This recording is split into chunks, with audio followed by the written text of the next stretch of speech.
BJP के पूर्व विधायक ज्ञानदेव आहूजा विजयनगर ब्लैकमेल कांड को लेकर एक बड़ा बयान देते हुए नजर आए। उन्होंने कहा कि ऐसे लोगों का बॉयकॉट होना चाहिए और ब्लैकमेल कांड के आरोपियों को फांसी की सजा मिलनी चाहिए। साथ ही ज्ञानदेव आहूजा ने कहा है कि ऐसे लोगों को नसबंदी कर जेल में डाल देना चाहिए।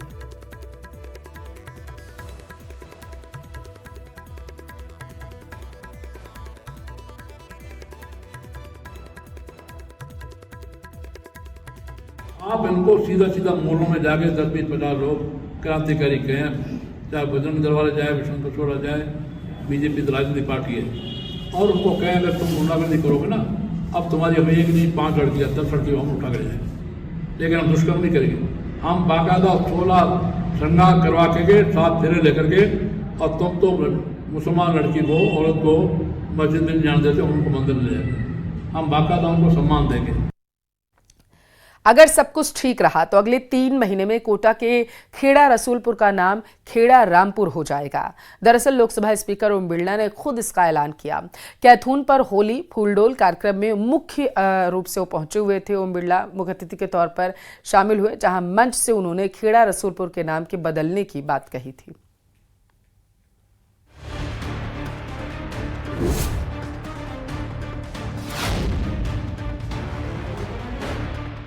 खेड़ा रामपुर हो जाएगा खेड़ा रसूलपुर गांव। 30 साल का संघर्ष, गांव का नाम बदल दिया जाए। अगले 3 महीने में बदल जाएगा नाम। कि अगले 3 महीने में गांव के नाम को बदलकर खेड़ा रामपुर करने को लेकर के केंद्र सरकार की तरफ से नोटिफिकेशन जारी कर दिया जाएगा। कैथून के विभीषण मेले में लोकसभा स्पीकर ने की घोषणा। खेड़ा रसूलपुर का नाम भी 3 महीने में खेड़ा रामपुर हो जाएगा। न्यूज 18 ने नाम बदलने की मांग पर दिखाई थी स्पेशल रिपोर्ट।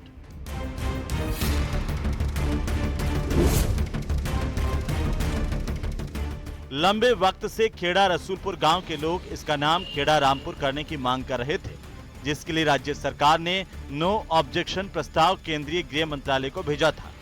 राजस्व मंडल ने सर्वे कराने, कुछ प्राचीन प्रमाण जुटाए और ग्रामीणों के बयान दर्ज करने के बाद ही प्रस्ताव को अनापत्ति प्रमाण पत्र के लिए केंद्रीय गृह मंत्रालय को भेजा। अब जल्द ही इस पूरे मामले में केंद्र सरकार की तरफ से नाम बदलने को लेकर नोटिफिकेशन जारी होने वाला है। इसे लेकर ऐलान खुद लोकसभा स्पीकर ओम बिरला ने किया है। खेड़ा रसूलपुर का नाम भी 3 महीने में खेड़ा रामपुर हो जाएगा। अगले 3 महीने में गांव खेड़ा रसूलपुर का नाम खेड़ा रामपुर हो जाएगा। कैथल के मेले में लोकसभा अध्यक्ष ओम बिरला ने मंच से इसकी घोषणा कर दी। गांव में घरों, प्रतिष्ठानों, सार्वजनिक स्थानों पर, यहां तक कि वाहनों पर भी गांव का नाम खेड़ा रामपुर लिखवाते हैं। चिट्ठी पत्री पर भी नाम खेड़ा रामपुर ही लिखवाते आ रहे हैं।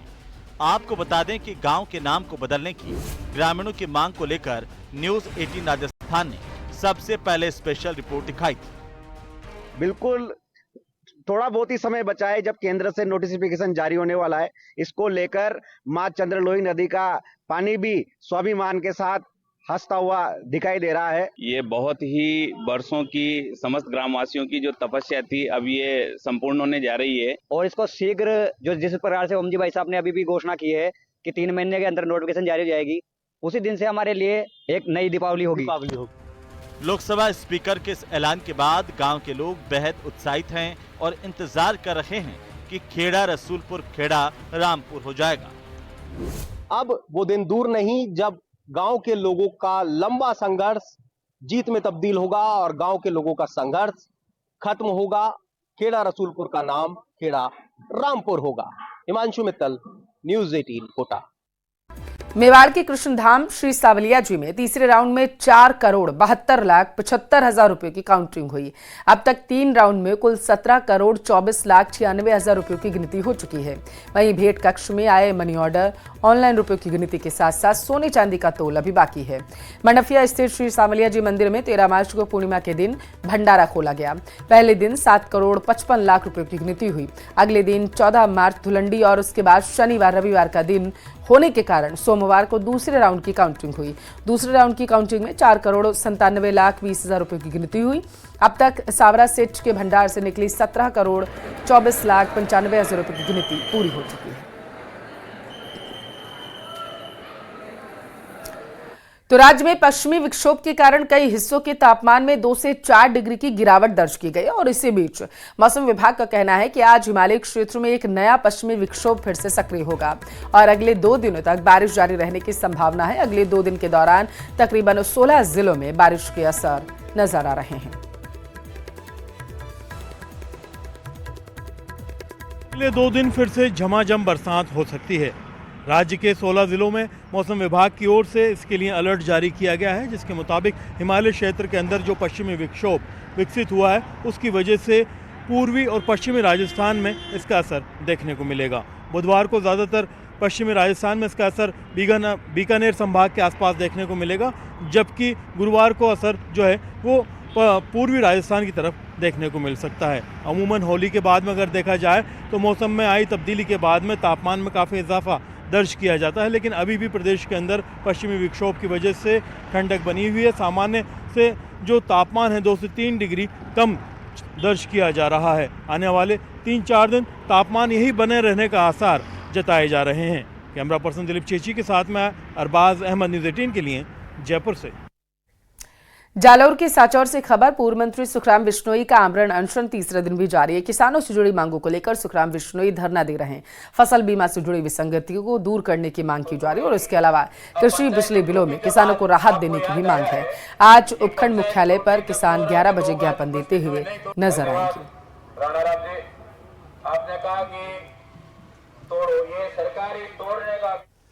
धौलपुर में पारंपरिक नाल दंगल प्रतियोगिता का आयोजन किया गया, जिसमें गांवों से आए पहलवानों ने अपनी ताकत का प्रदर्शन किया। इस प्रतियोगिता में 116 किलो की नाल उठाकर वीर सिंह मीणा डोमई ने नाल केसरी का खिताब अपने नाम कर लिया। धौलपुर जिले के सर मथुरा उपखंड के बरौली गांव में पारंपरिक नाल दंगल प्रतियोगिता का आयोजन किया गया, जिसमें गांव से आए पहलवानों ने अपनी ताकत का प्रदर्शन किया। इस प्रतियोगिता में 116 किलो की नाल उठाकर वीर सिंह मीणा डोमई ने नाल केसरी का खिताब अपने नाम किया, जो पहलवानों का समर्थन करते हुए जोश बढ़ने के लिए लगातार नारे लगा रहे थे। ग्रामीणों की तरफ से आयोजित इस प्रतियोगिता का मुख्य आकर्षण सबसे भारी नाल उठाने की चुनौती थी, लेकिन वीर सिंह ने 116 किलो की नाल उठाकर सबको चौंका दिया और विजेता घोषित किए गए। इस उपलब्धि पर ग्रामीणों ने 21,000 रुपए की राशि भेंट की। इस दौरान दर्शकों का जोश देखते ही बन रहा था। पूरा मैदान लोगों से खचाखच भरा हुआ था, जहां बच्चों से लेकर बुजुर्गों तक सभी इस अनोखे खेल का आनंद ले रहे थे। लोगों ने तालियों और नारों से पहलवानों का हौसला बढ़ाया। आयोजकों ने बताया कि अगले साल इस प्रतियोगिता को और भी बड़े स्तर पर आयोजित किया जाएगा, जिससे रीजनल प्रतिभाओं को अधिक मंच मिल सके। करौली के कैला देवी से बड़ी खबर है। मामचारी गांव में 2 घंटे बिजली आपूर्ति बंद रहेगी। मामचारी में दोपहर 12 से 2 बजे तक बिजली बंद रहेगी, ऐसी जानकारी निकलकर सामने आ पा रही है। कैला देवी जीएसएस में मरम्मत का दरअसल कार्य किया जा रहा है और इसी वजह से ये फैसला लिया गया कि 12 बजे से लेकर के 2 बजे तक बिजली आपूर्ति गाँव में बंद रहने वाली है। कैला देवी में ये फैसला लिया गया है कि मरम्मत का कार्य किया जाएगा।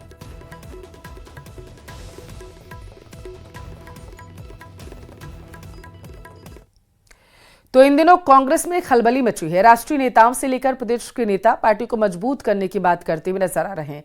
कांग्रेस प्रदेश अध्यक्ष गोविंद सिंह डोटासरा ने उदयपुर दौरे के दौरान एक बार फिर से उसी बात को दोहरा दिया।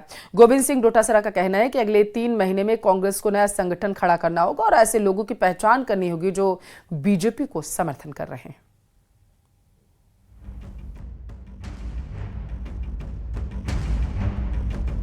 डबल इंजन की सरकार को जो उनको मर्जी है, जो कह लो, उनको काम करना चाहिए। 3 महीने में मजबूत होगा कांग्रेस का संगठन।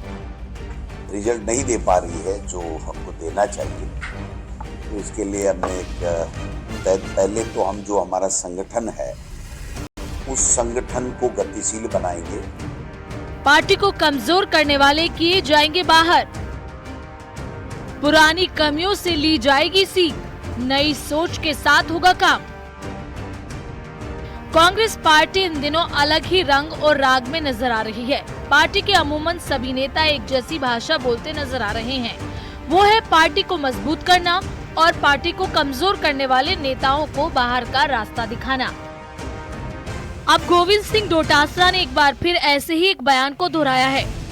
उदयपुर दौरे के दौरान कांग्रेस पीसीसी चीफ गोविंद सिंह डोटासरा ने अगले 3 महीने में संगठन को मजबूत करने की बात कही। इतना ही नहीं, उन्होंने साफ शब्दों में कहा कि जो लोग बीजेपी को समर्थन कर रहे हैं उनकी पहचान की जाएगी और पार्टी से बाहर का रास्ता दिखा दिया जाएगा।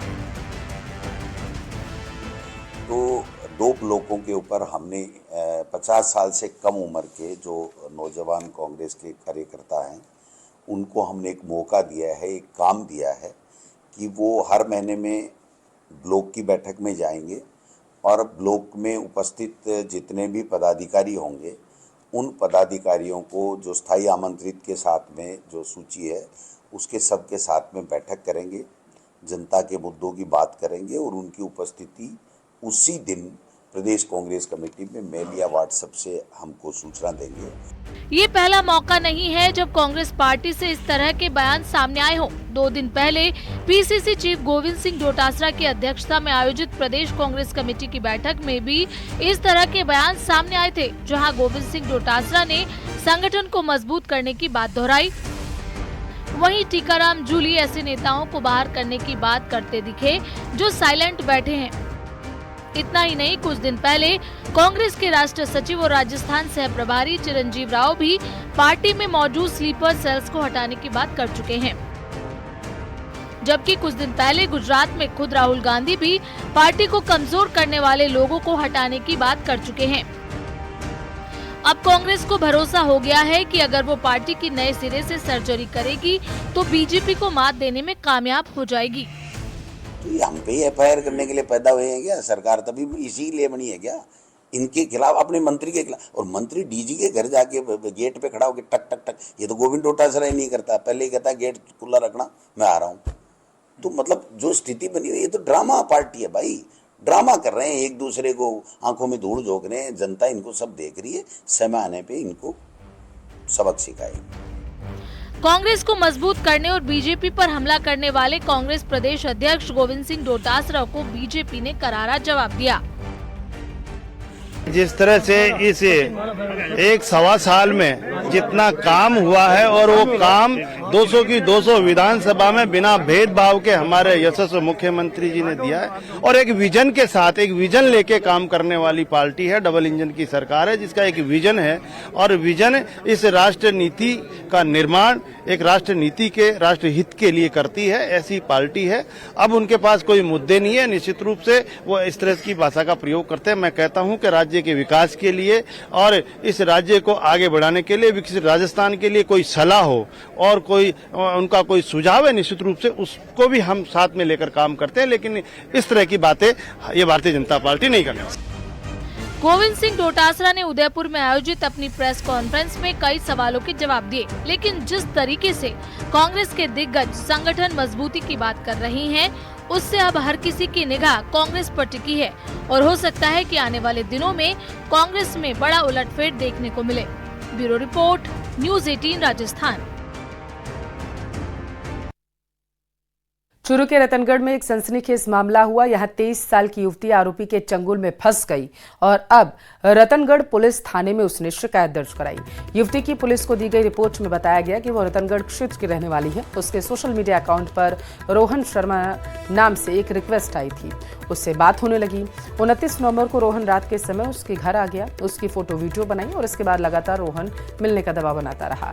अप्रैल 2023 में रोहन ने पिंकी नाम की लड़की को अपने धर्म की बताते हुए उसके घर भेजा, जो युवती को लेकर एक होटल में आ गई, जहां पर रोहन ने फिर उसका वीडियो बनाया। उसके बाद 14 अगस्त को भानीधोरा स्थित घर में उसने बुलाया, जहां पर उससे जबरन शारीरिक संबंध बनाए, अश्लील फोटो वीडियो बनाई है। महिला ने शिकायत दर्ज कराई।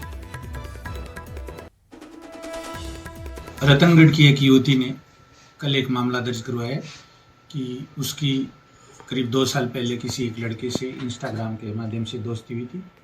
उस लड़के ने अपना नाम गलत बताया और उसके साथ दोस्ती करके उसके साथ बलात्कार किया। प्रकरण दर्ज कर लिया है, अनुसंधान कर रहे हैं, पीड़ित का मेडिकल मुआयना करवाया जा रहा है।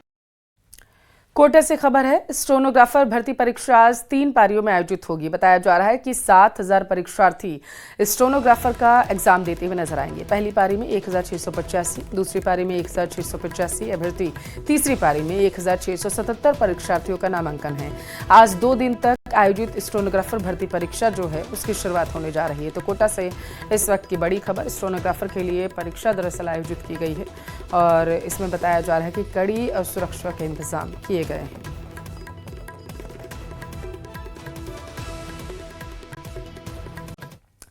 तो बजट सत्र का चौथा चरण आज से शुरू हो रहा है। आज विधानसभा की कार्यवाही प्रश्नकाल के साथ शुरू होगी। शून्यकाल में विभिन्न माध्यमों के जरिए विधायक अपने मुद्दे सदन में रखते हुए नजर आएंगे। इसके अलावा सदन के पटल पर राजस्थान कोचिंग सेंटर नियंत्रण एवं विनियमन विधेयक 2025 रखा जाएगा। विधेयक को deputy CM doctor Premchand Bairwa सदन के पटल पर रखते हुए नजर आएंगे।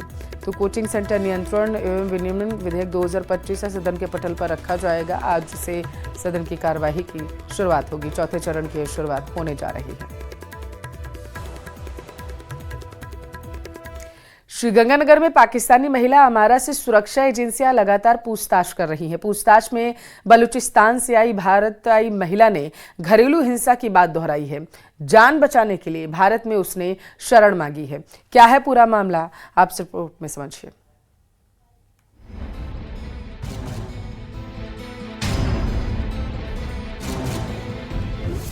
बलूचिस्तान टू राजस्थान बॉर्डर किया पार, पति से परेशान भाग आई हिंदुस्तान, वापस जाने से इनकार, भारत से प्यार। पड़ोसी मुल्क पाकिस्तान में महिलाओं के हालात ठीक नहीं है।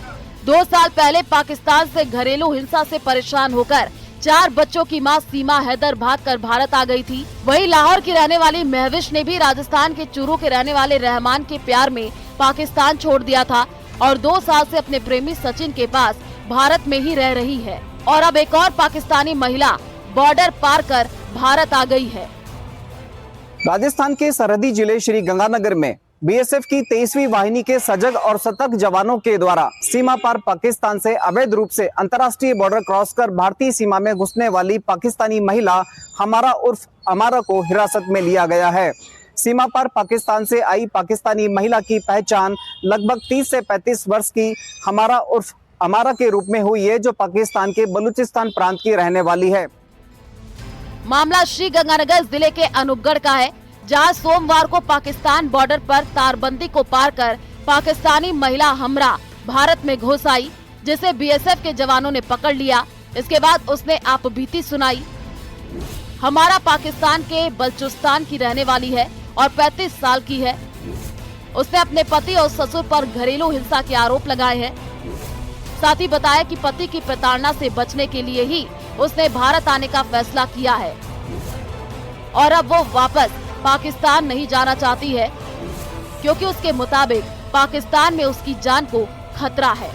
प्रारंभिक पूछताछ में पाकिस्तानी महिला हमारा उर्फ अमारा ने पाकिस्तान में घरेलू हिंसा की बात बताते हुए अपने पति की प्रताड़ना से बचाव के लिए भारत आने की बात कही है। फिलहाल श्री गंगानगर में पाकिस्तानी महिला हमारा उर्फ अमारा से पूछताछ के लिए ज्वाइंट इंटरोगेशन कमेटी का गठन किया गया है, जिसमें उससे गहनता से पूछताछ होगी, न केवल सीमा सुरक्षा बल्कि इंटेलिजेंसी बल्कि अन्य सुरक्षा एजेंसियों के द्वारा। फिलहाल हमरा के मामले को देखते हुए भारतीय सुरक्षा एजेंसी पूरी तरीके से सतर्क हो गई है। वहीं बॉर्डर पर निगरानी और कड़ी कर दी गई है, ताकि इस तरीके के अवैध घुसपैठ की घटनाओं को रोका जा सके। हमरा से पूछताछ जारी है कि उसने भारत में प्रवेश क्यों किया और क्या उसकी बताई कहानी किसी साजिश का हिस्सा तो नहीं है। अब देखना होगा कि जांच के बाद हमरा के मामले में क्या निर्णय लिया जाता है और उसे भारत में रहने की अनुमति दी जाती है या वापस पाकिस्तान भेजा जाता है। श्रीगंगानगर से अशोक शर्मा की रिपोर्ट।